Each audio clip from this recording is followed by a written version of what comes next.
కేవలం Indian made foreign లిక్కర్కి సంబంధించినటువంటి distillery వద్ద కేవలం పరీక్షలు నిర్వహించడం జరిగింది.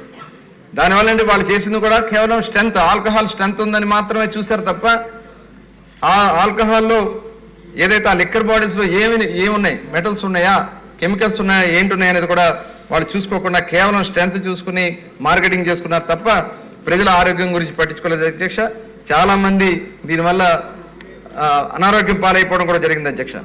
అలాగే వాళ్ళ స్వార్థ ప్రయోజనాల కోసం అధ్యక్ష టోటల్ ఏపీఎస్బీసీఎల్ను కూడా దుర్వినియోగం చేశారక్క. దాని ద్వారా వాళ్ళు రీటైల్ అమ్మకాలకి ఏపీఎస్బీసీఎల్ ద్వారా రీటైల్ అమ్మకాలకి తెరలేపారు అధ్యక్ష. గతంలో ఏంటంటే 2014-19లో ప్రైవేటు వర్తకం చేసుకునే వాళ్ళు ప్రభుత్వానికి కట్టాల్సినటువంటి ఫీజులు అయితే ఉన్నాయో అవి మధ్య లైసెన్స్ ఫీజులు అవి కట్టుకునే వాళ్ళు అధ్యక్ష, వ్యాపారం వాళ్ళు చేసేవాడు. కానీ ఇదంతా కూడా వాళ్ళ చేతుల్లో తీసుకోవడం కోసం ఏపీఎస్బీసీఎల్ని ఈ వ్యాపారం అంతా కూడా ప్రైవేట్ నుంచి తీసుకుని రీటైల్ అమ్మకం కూడా ప్రభుత్వం చేత చేపట్టడం కూడా జరిగింది అధ్యక్ష. దీని ద్వారా చేసింది ఏంటంటే వాళ్ళు కస్టమర్కి ఎంపిక చేసుకునే అధికారాలు లేవు. షాపుల్లో వాళ్ళకి కావాల్సిన వాళ్ళు పెట్టుకున్నారు. ఆ షాపులో వాళ్ళకి కావాల్సినటువంటి సరుకు మాత్రమే ఉంటుంది. ఇవాళ అన్ని బ్రాండ్స్ ఇవాళ ఉండాల్సినటువంటి షాపుల్లో కేవలం కొన్ని బ్రాండ్స్నే వాళ్ళకి అవకాశం ఉన్నటువంటి బ్రాండ్స్ని మాత్రమే పెట్టుకుని వాళ్ళకి ఏదైతే వాళ్ళకి సూట్ కేసులు ఇస్తారో ఆ కేసులు వాటికి సంబంధించినటువంటి బ్రాండ్స్ మాత్రమే అందులో పెట్టడం జరిగేది అధ్యక్ష. కస్టమర్ వెళ్ళి నాకు ఫలానా బ్రాండ్ అని అడిగే పరిస్థితి లేదు. 200 రూపాయల సరుకు ఉందా, 100 రూపాయలు ఉందా అని చెప్పి అడిగి తెచ్చుకునే పరిస్థితికి ఆనాటి ప్రభుత్వం దిగజార్చేది అధ్యక్ష. అలాగే ఎంఆర్పి కేసులు కూడా చాలా, దాదాపు 935 కేసులు ఎంఆర్పి ఉల్లంఘన కేసులు, నాన్ డ్యూటీ పీరియడ్ కేసులు, అలాగే సేల్స్ సిబ్బంది మీద కూడా కేసులు కూడా బుక్ అయినాయి అధ్యక్ష. ఏదైతే ఈ రీటైల్ షాపులకు సంబంధించినటువంటి షాప్స్లో ఉన్నటువంటి పరిస్థితులు అధ్యక్ష. షాప్ సూపర్వైజర్లు 875 మందిని, షాప్ సూపర్వైజర్లు, షాప్ సేల్స్ మెన్స్ 2245 మందిని వీళ్ళ మీద యాక్షన్ తీసుకోవడం జరిగింది. అంటే షాప్స్లోనే ఇది పెద్ద ఎత్తున దుర్వినియోగం చేసుకుని వాళ్ళకి కావాల్సిన బ్రాండ్లు పెట్టుకుని అమ్ముకున్నటువంటి పరిస్థితి గత ప్రభుత్వంలో జరిగింది అధ్యక్ష. అలాగే గణనీయమైనటువంటి రాబడిని మనం కోల్పోయాం అధ్యక్ష. ముఖ్యంగా చూసుకున్నట్టయితే 2014-19లో పక్కన ఉన్నటువంటి రాష్ట్రాలతో మనం ఎప్పుడు కూడా పోల్చుకుంటాం అధ్యక్ష. 2014-19లో కేవలం 4186.70 కోట్లు డిఫరెన్స్ మాత్రమే ఉంది తెలంగాణకి మనకి. కానీ 2019-24 వచ్చేది అప్పటికి అధ్యక్ష 10 రెట్లు డిఫరెన్స్ వచ్చింది. 42,762.15 కోట్లు డిఫరెన్స్. అంటే చూడండి అధ్యక్ష, ఎంత 4,000 నుంచి 42,000కి వెళ్ళిందంటే ఎంత డిఫరెన్స్ మరి ఏమైంది అనేది ఒకసారి అదంతా కూడా బోర్డర్ జిల్లాలు మనకి ఎక్కువ ఉన్నాయి అధ్యక్ష. వాళ్ళందరూ కూడా తెలంగాణ మందుకి ఈ రేట్లు కొనలేక నాసిరకమైనటువంటి మందు ఉండడం వల్ల వాళ్ళందరూ కూడా అక్కడి నుంచి కొనుక్కోవడం జరిగింది అధ్యక్ష. అలాగే దీనివల్ల దాదాపు 18,860 కోట్లు ప్రభుత్వానికి రావాల్సినటువంటి ఆదాయం మనం కోల్పోవడం జరిగింది అధ్యక్ష. అలాగే లోపభూయిష్ట మద్య సేకరణ పద్ధతులు అధ్యక్ష. ఆ రోజున మనం మార్కెట్ డిమాండ్ బట్టి అన్నీ కూడా ఆన్లైన్ ద్వారా ఎంత సేల్స్ ఉన్నాయో దాన్ని బట్టి మనం డిపోల్లో అవైలబిలిటీ పెట్టడం జరిగేది అధ్యక్ష. కానీ తర్వాత మొత్తం దీన్ని మాన్యువల్ చేసేసుకున్నారు అధ్యక్ష. మాన్యువల్ చేసుకుని వాళ్ళకి కావాల్సినటువంటి బ్రాండ్ని ప్రమోట్ చేసుకునే విధంగా చేసుకోవడం వల్ల ప్రజలకి అందాల్సినటువంటి కార్యక్రమాలు లేవు. కానీ వాళ్ళ స్వార్థ ప్రయోజనాల కోసం, వాళ్ళ స్వప్రయోజనాల కోసం ఈ రకంగా చేశారు. దీనివల్ల రాష్ట్రం పోయింది, అదేవిధంగా ప్రజల యొక్క ఆరోగ్యం కూడా పోయింది. అలాగే చాలా సంస్థలు బహుళ జాతీయులు ఎంఎన్సీ కంపెనీల అధ్యక్ష, ఎంఎన్సీ కంపెనీలు ఆ రోజున పెద్ద ఎత్తున ఆంధ్ర రాష్ట్రంలో అన్ని కూడా అవైలబిలిటీ ఉండే ఒక ఉద్దేశపూర్వకంగా మొత్తం ఎంఎన్సీ కంపెనీలన్నీ కూడా ఆంధ్ర రాష్ట్రం నుంచి తరిమేశారు అధ్యక్ష. ఆంధ్ర రాష్ట్రంలో ఉన్నటువంటి ఎంఎన్సీ కంపెనీలు అందరూ కూడా వాళ్ళకి చెల్లించాల్సినటువంటి డబ్బులు చెల్లించిన కారణంగా, అదేవిధంగా వాళ్ళ బ్రాండ్ని ప్రమోట్ చేయని కారణంగా వాళ్ళందరూ కూడా ఆంధ్ర రాష్ట్రం నుంచి వాళ్ళు వెనక్కి విత్డ్రా అయిపోవడం జరిగింది అధ్యక్ష. అదే కాకుండా ఇందాకనే గౌరవ సభ్యులు కూడా చెప్పినట్లుగా ఏపీబీఎస్ఎల్ని తాకట్టు పెట్టారు అధ్యక్ష.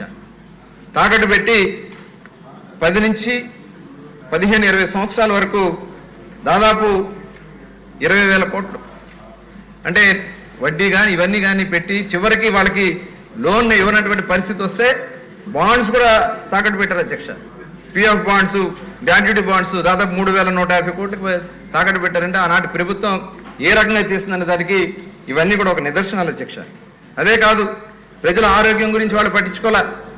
ఇవాళ మనకు ఉన్నటువంటి ఎన్సీఆర్బి ఇచ్చినటువంటి దాని ప్రకారం 2018లో పోలిస్తే 22కి పోలిస్తే ఆల్కహాల్ డ్రగ్స్ వ్యసనానికి సంబంధించి ఆత్మహత్యలు 100% పెరిగాయి అధ్యక్ష.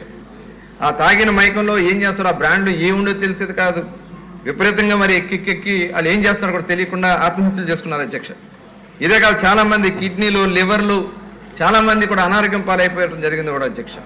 అదే కాకుండా 15 నుంచి 49 వయసు గల మహిళలు కూడా అధ్యక్ష భర్తలు తరచూ తాగి వచ్చి కారణాలు లేకుండా మానసికంగా శారీరకంగా హింసించారని కూడా మరి ఇక్కడ నమోదైనటువంటి సందర్భాలు కూడా చూసాం అధ్యక్ష. కాలేయ వ్యాధులు, కిడ్నీ వ్యాధులు, ఆల్కహాల్ డ్రగ్ అడిక్షన్ సెంటర్లు ఇవన్నీ కూడా విపరీతంగా మరి అక్కడ మెంబర్స్ కూడా పెరిగిపోయారు అధ్యక్ష. గతంలో 2020లో 343 మంది నుంచి 2023 నాటికి 4013 మంది డీ అడిక్షన్ సెంటర్స్లో జాయినింగ్ అవ్వడం జరిగింది. అంటే 1300% పెరిగింది అధ్యక్ష. అలాగే ఉత్పాదక సామర్థ్యం ఉన్న డిస్టిలరీలు లాక్కోవడం, ఏదైతే డిస్టిలరీస్ అన్నింటిని కూడా బలవంతంగా ఆ రోజు 20 IMFL డిస్టిలరీస్ ఉంటే ఆ వాటిలో 60% డిస్టిలరీల్ని వాళ్ళ చేతిలో హస్తగతం చేసుకుని, వాళ్ళని భయపెట్టి, వాళ్ళ లైసెన్సులు లాక్కుని, దాని ద్వారా వీళ్ళు కొత్త కంపెనీలు పెట్టుకుని 26 కొత్త బ్రాండ్లు వచ్చినాయి అధ్యక్ష. 26 కొత్త కంపెనీలు వచ్చేసి మార్కెట్లో ప్రవేశించాయి. ఆదాన్ అని, గ్రేసన్స్ అని, లీలా అని, జేఆర్ అసోసియేట్స్ అని, పివి స్పిరిట్స్ అని, ఇలా దాదాపు ఒక 26 కొత్త కంపెనీలు, బీర్లు అని ఏదైనా 30 రకాలైనటువంటి బ్రాండ్లు కూడా ఆ రోజు రావడం జరిగింది అధ్యక్ష. ఈ సంస్థల ద్వారా దాదాపు 2,000 లక్షల ప్రూఫ్ లీటర్ల సామర్థ్యం, అంటే 20,356 కోట్లు అమ్మకాలు నిర్వహించారు అధ్యక్ష. వచ్చిన వెంటనే ఎలా వస్తుంది అధ్యక్ష, అంత అమ్మకాలు ఎలా వస్తాయి?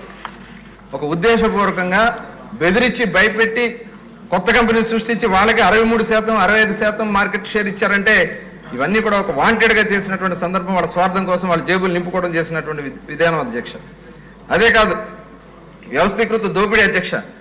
2019-24లో మద్యం కేసు కింద అని చెప్పి వాళ్ళు వసూలు చేసుకున్నారు అధ్యక్ష. బీరుకైతే ఒక రేటు, IMFLకి అయితే ఒక రేటు అని చెప్పి కేసు కింద అని చెప్పి దౌర్జన్యంగా వాళ్ళ దగ్గర నుంచి వసూలు చేసుకున్నటువంటి సందర్భాన్ని కూడా ఈ సందర్భంగా మీకు తెలియజేస్తున్నా అధ్యక్ష. ఇదే కాదు, టోటల్ క్యాష్ ట్రాన్సాక్షన్ దాదాపు 99,413.5 కోట్లు ఓన్లీ క్యాష్ అధ్యక్ష. ఆన్లైన్ పేమెంట్స్ లేవు. వాళ్ళు ఆన్లైన్ పేమెంట్స్ చేసింది కేవలం 615 కోట్ల రూపాయలు మాత్రమే. ఇదంతా కూడా ఒక వాంటెడ్గా వాళ్ళ స్వార్థం కోసం మొత్తం కూడా వ్యవస్థనంతా కూడా సర్వనాశనం చేశారు అధ్యక్ష. ఇవన్నీ కూడా మేము స్టడీ చేసి గౌరవ ముఖ్యమంత్రి గారు వైట్ పేపర్స్ కూడా రిలీజ్ చేయడం జరిగింది అధ్యక్ష. అలాగే CBCID ఎంక్వైరీ కూడా వాటి మీద జరుగుతూ ఉంది. అయితే మేము కూడా మాకు ప్రభుత్వం వచ్చిన తర్వాత మాకు బాధ్యత ఉంది కాబట్టి కొత్త ఎక్సైజ్ పాలసీ విధానాన్ని తీసుకురావాలని చెప్పి వచ్చిన వెంటనే కొన్ని సంస్కరణలు తీసుకోవడం జరిగింది అధ్యక్ష. దానిలో భాగంగా ఏదైతే వాళ్ళు పెట్టినటువంటి సెబ్ని, స్పెషల్ ఎన్ఫోర్స్మెంట్ బ్యూరోని రద్దు చేసి దానికి ఉన్నటువంటి బాధ్యతలను కూడా ఉపసంహరించుకుని డిపార్ట్మెంట్ మొత్తాన్ని కూడా మళ్ళీ ఎక్సైజ్ డిపార్ట్మెంట్ తీసుకుని వాళ్ళకు కొన్ని బాధ్యతలు కూడా పెట్టడం కూడా జరిగింది అధ్యక్ష.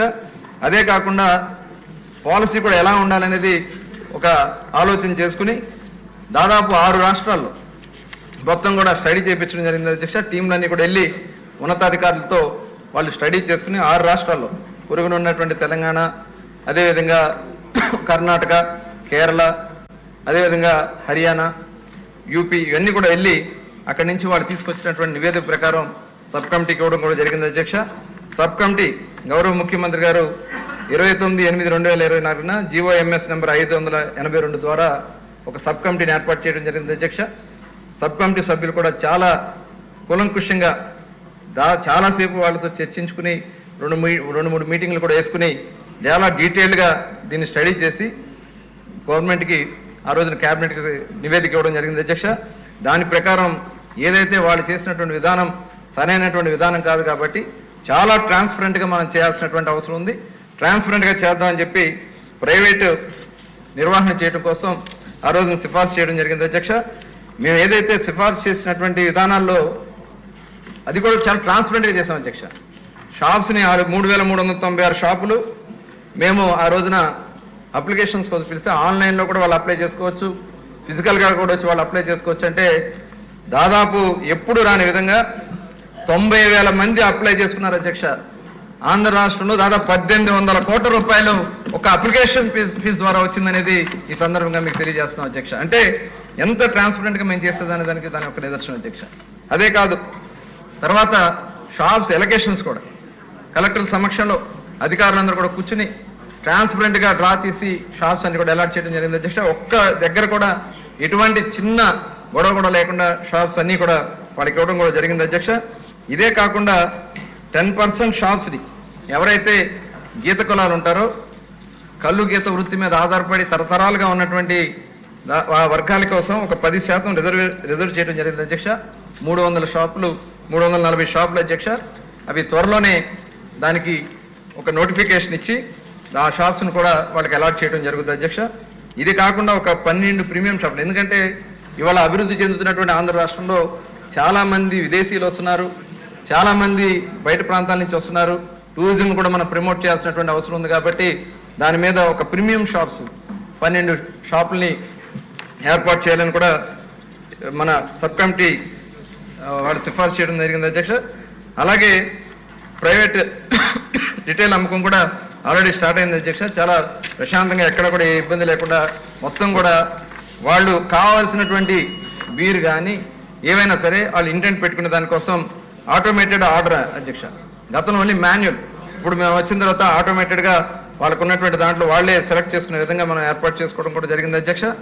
అదే కాకుండా కొత్తగా మరి ఏదైతే ఈ షాప్స్ వచ్చినటువంటి ఆదాయాన్ని కూడా మనం కొంత నియంత్రణ కోసం, అలాగే డిఎడిక్షన్ కేంద్రాలు, ఒక పక్క మాదక ద్రవ్యాలు ఇవన్నీ కూడా వస్తున్నాయని చెప్పి ఒక 2% దీంట్లో మనం సెస్ కింద పెట్టుకుని ఆ సెస్ని ఈ మద్య నియంత్రణ కోసం, అలాగే డ్రగ్స్ని కంట్రోల్ చేయడం కోసం ఆ 2% ద్వారా సుమారుగా ఒక 100 నుంచి 150 కోట్ల రూపాయల వరకు మనకు వచ్చేదానికి అవకాశం ఉంది అధ్యక్ష. దీన్ని అటు ఆరోగ్య శాఖ నుంచి కానీ సాంఘిక సంక్షేమ శాఖ నుంచి కానీ తీసుకుని అన్నీ కలిపి ఆంధ్ర రాష్ట్రంలో డ్రగ్ ఫ్రీ స్టేట్గా చేయాలి, మద్యాన్ని కూడా నియంత్రించాలని చెప్పి ఒక కార్యక్రమాన్ని చేసుకోవడం కూడా జరుగుతుంది అధ్యక్ష. అదే కాకుండా లో కాస్ట్ క్వాలిటీ లిక్కర్, ఎందుకంటే గత ప్రభుత్వంలో చూసాం రేట్లు ఎక్కువ, క్వాలిటీ లేదు.